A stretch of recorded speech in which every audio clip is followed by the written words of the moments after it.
இப்போ நம்ம பார்க்க போகிறது டிஜிட்டல் சிக்னேச்சரை எப்படி வேலிடேட் பண்ணுறதுன்னு பார்ப்போம்.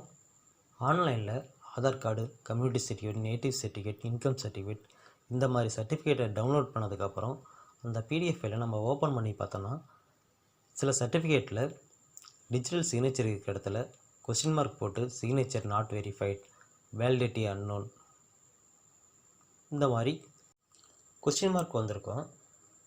இந்த சர்டிஃபிகேட் நம்ம கொடுக்கும்போது அதை அக்செப்ட் பண்ணிக்க மாட்டாங்க. அந்த இடத்துல சிக்னேச்சரை வேலிட்ன்ட்டு க்ரீன் கலர் டிக் இருக்கணும்.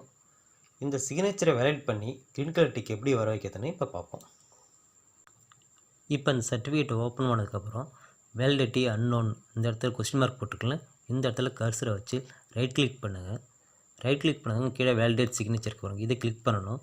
சிக்னேச்சர் ப்ராப்பர்ட்டிஸ் இதை கிளிக் பண்ணணும். கிளிக் பண்ணிவிட்டு ஷோ சிக்னேச்சர் சர்டிஃபிகேட் இருக்குது பாருங்கள், அதை கிளிக் பண்ணுங்கள். இங்கே மேலே ட்ரஸ்ட்டுன்னு இருக்குது பாருங்கள், இதை கிளிக் பண்ணுங்கள்.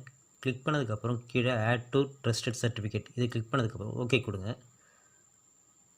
இங்கே கீழே சர்டிஃபைட் டாக்குமெண்ட்ஸ் இருக்கிற இடத்துல பாக்ஸு டிக் பண்ணுங்கள். டிக் பண்ணதுக்கு கீழே இருக்க 3 பாக்ஸையும் டிக் பண்ணுங்கள்.